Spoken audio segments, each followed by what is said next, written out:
As you probably know, Rush Limbaugh, he died in Florida last week at the age of 70, and that after a long battle with lung cancer.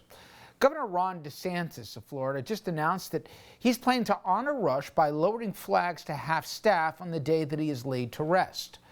Now listen, there's a lot going on in the world, and frankly, I'm not going to spend a lot of it speaking ill of the dead, but to let this go by without exactly remembering who a governor in this case is awarding honors for great patriots in this country, I would be remiss.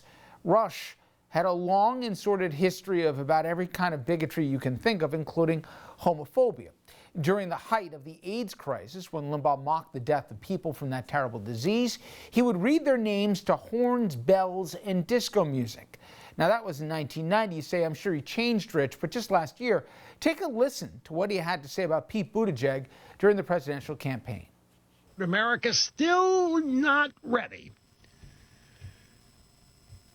to elect a gay guy kissing his husband on the debate stage president. They have to be saying this, don't they? Rush also made a habit of denigrating immigrants, African Americans, women, just about pretty much every other group you can think of other than white guys. He was also the do as I say, not as I do guy. He said he was a hardline person when it came to law and order. He wanted drug offenders to have the book thrown at them, but that was them. Rush himself was charged with doctor shopping to obtain thousands of prescription painkillers. He admitted he was an addict at one point and was more than willing to even let his cleaning lady and her husband take the rap for his habit. But he went into rehab to kick said habit. Now, before I get to my guest, just take a listen, because these were not isolated moments in Rush Limbaugh's career. Here we go. This is Paul Shanklin as Al Sharpton about Barack Obama. Barack, the magic Negro, lives in D.C. This is Michael J. Fox. He's got Parkinson's disease. And in this commercial, he is exaggerating the effects of the disease.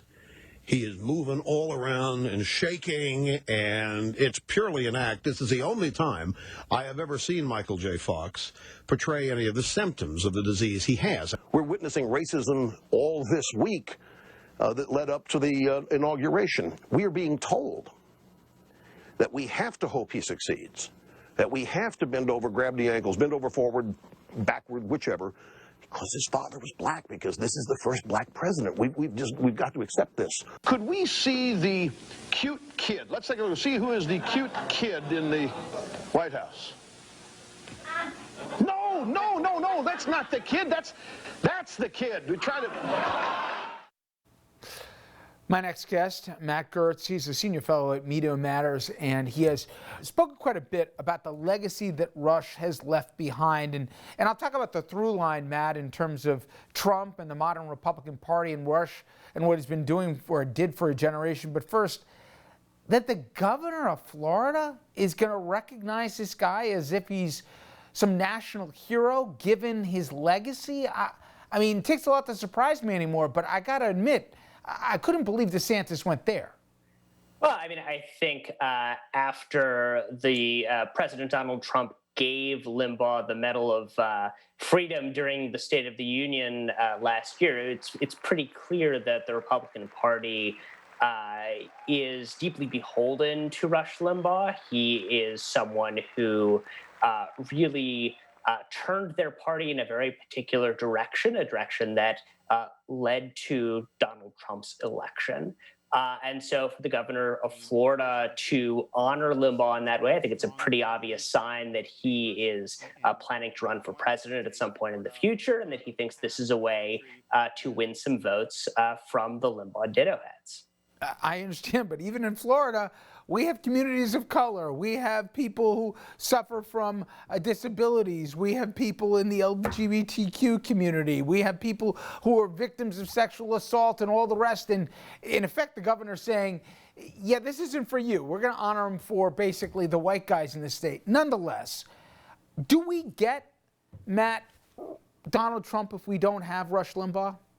I don't think so. I think he was a necessary precursor to getting Donald Trump. I mean, when you sort of think what made Limbaugh appealing to so many conservatives, it was the same brand of race baiting, of bigotry, of telling the audience that they were in danger, that their way of life was imperiled.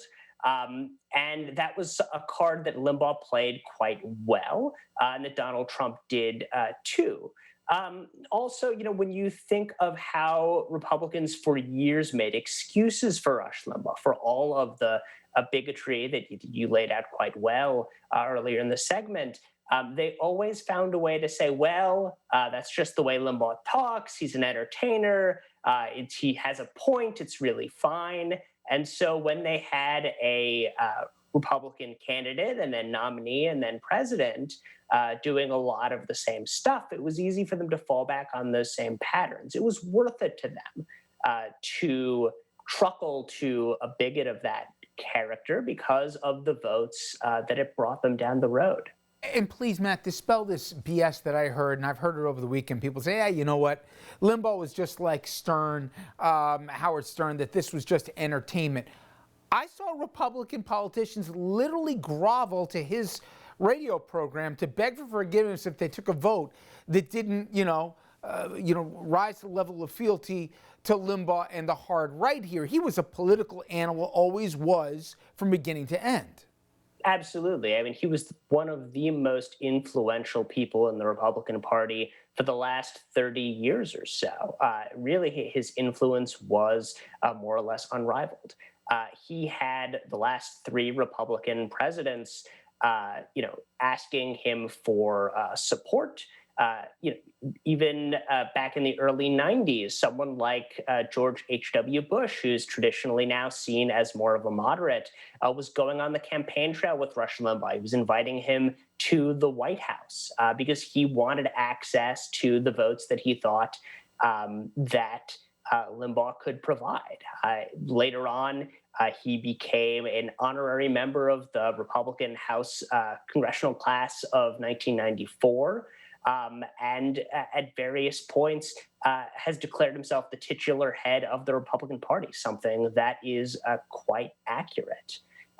Republicans who stood up against Rush Limbaugh were smacked down, were made to apologize. Even the Republican National Chairman, Michael Steele, in 2009, had to apologize after referring to Rush Limbaugh as an entertainer. So he was very much a political figure.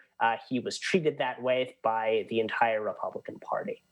And I have a feeling, Matt, people look at the Alex Joneses of the world or the conspiracy theorists, the Marjorie Taylor Greens, and say, well, you can't even put them in the same area code as a Rush Limbaugh. But he trafficked in conspiracy theories too, he was the precursor to what we've seen of the modern day Fox News. And in many ways, you look at the Tea Party, you look at some of the QAnon crowd, they've got roots in Rush as well. Absolutely. I mean, in the early 90s, Rush Limbaugh was someone who claimed that Vince Foster, the White House aide, might have been murdered by the Clintons. Later on, he became a birther in the 2000s. In 2018, he was doing a bunch of false flag stuff about right-wing terrorist attacks.